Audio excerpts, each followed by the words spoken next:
Tu as une idée de ce que tu as compris. Normalement, Rashi dit quelque chose, si tu lis Rashi mot à mot, que toi, tu n'aurais pas dit. Alors, le mouvement naturel, c'est toujours de dire, bon, d'accord, c'est pareil, allez, on passe à autre chose. Et le mouvement d'étude, c'est étonnement. L'humilité, l'étonnement. Tiens, c'est Rashi, j'ai pas vu ça, qu'est-ce qu'il dit donc après, je suis perdu, parce que je croyais que le pshat, c'est comme ça. Et après, tu recrées un pshat. Et alors, tu fais ça c'est au petit niveau, Rashi. Après, tu fais ça tout le temps. Quand tu fais ça, tu arrives à des savoirs, tu arrives à des connaissances.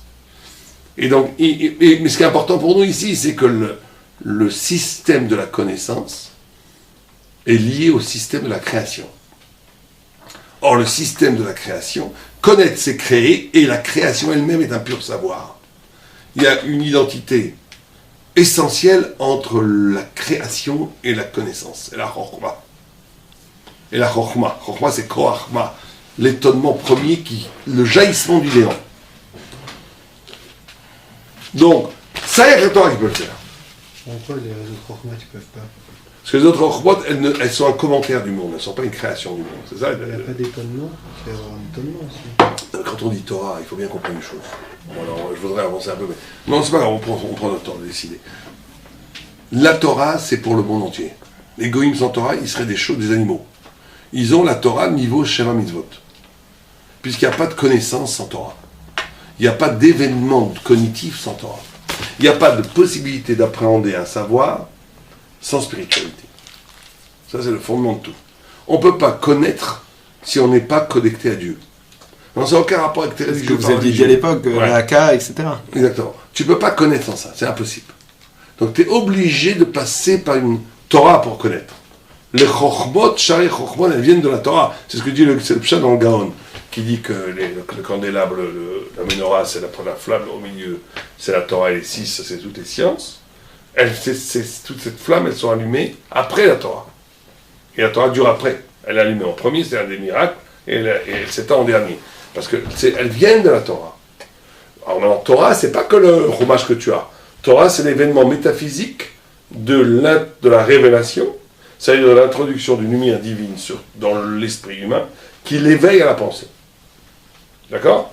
Donc maintenant, on peut avoir un gars en plein, peut-être qu'il va avoir l'éruption d'un concept, mais à première vue, non, parce que la Shari Chokhma, elles sont là pour expliquer le monde. Elles ne sont pas là pour créer le monde. La Torah crée du monde. La Torah crée de l'être.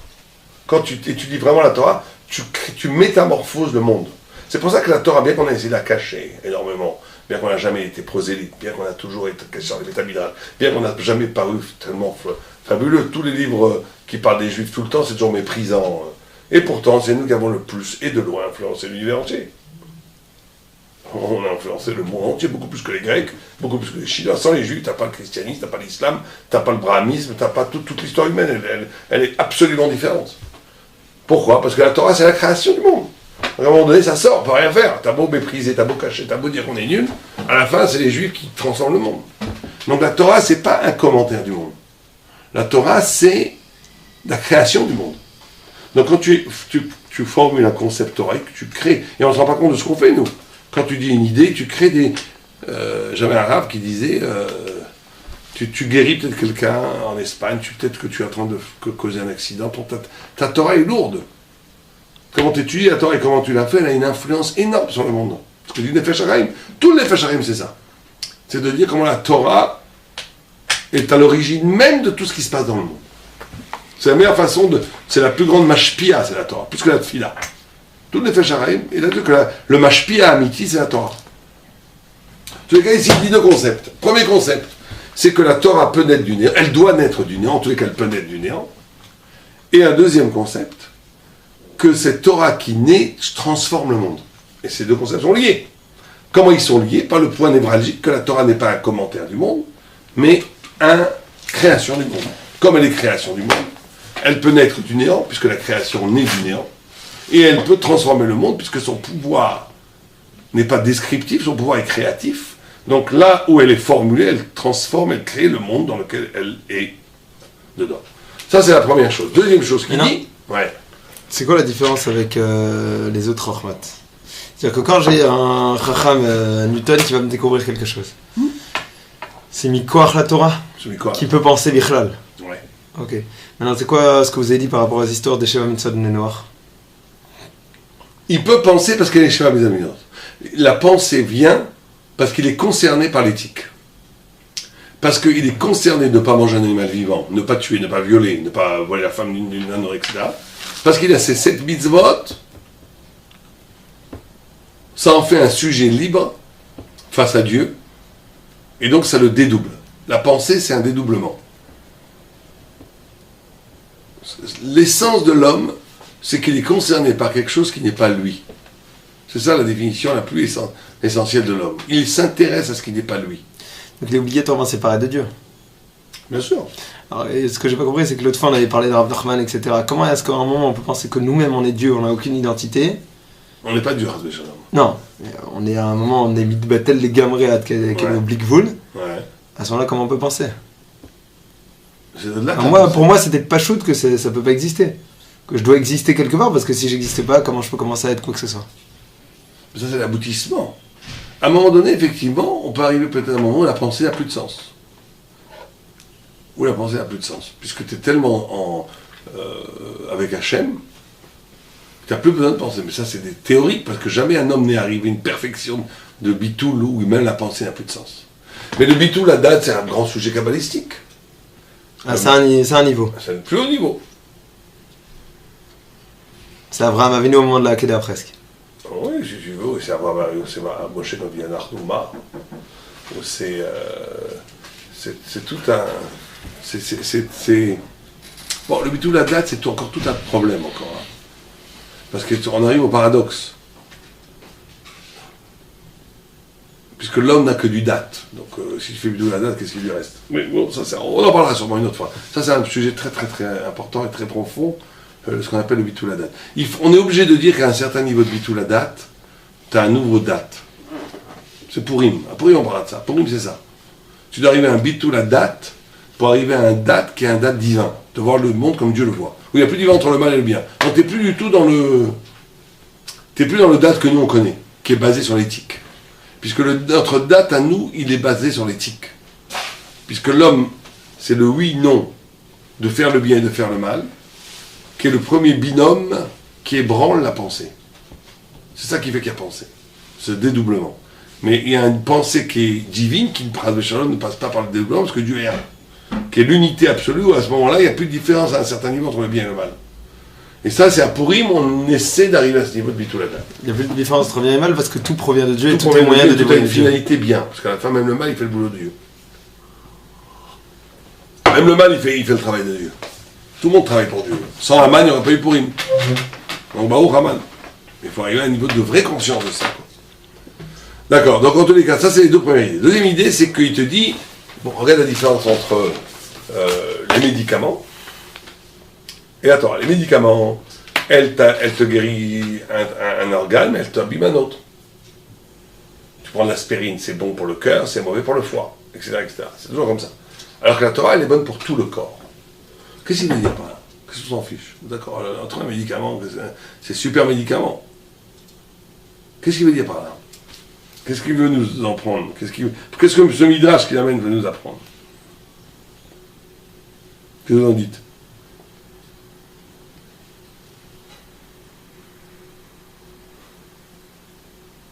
En quoi c'est lié à ce qu'on a dit en vérité? C'est la seule chose qui peut prendre en considération tout l'être. Non, c'est céder. Qu'est-ce qu'il prend? Parce que l'aspirine, il veut prendre en considération uniquement votre mal de tête. Ouais. Et donc, il va un petit peu, entre guillemets, ne pas s'intéresser au reste. Ouais, c'est sûr que c'est le. Alors que puisque la Torah est à l'origine de toute ma création, donc c'est la seule qui peut en prendre, qui a tout le programme, on va Tout dire. le programme pour tout réparer. Et que donc, quand il va créer ce qu'il a besoin, il aura tout en compte. Ouais. Mais il nous enseigne aussi une façon d'appréhender l'existence. C'est-à-dire qu'il te dit que tu as le problème qu'on aura toujours, même dans le bien. C'est la notion de l'écartèlement. Il n'en parle pas tellement ici, mais il en parle beaucoup d'ailleurs. C'est-à-dire le fait que quand tu es mashkia dans quelque chose, par définition, c'est au détriment d'autre chose. Il n'y a pas de bien moukhlat à part la Torah. Voilà. C'est que la Torah, elle a cette capacité d'investir toutes les dimensions de la vie et de l'être et de l'humain.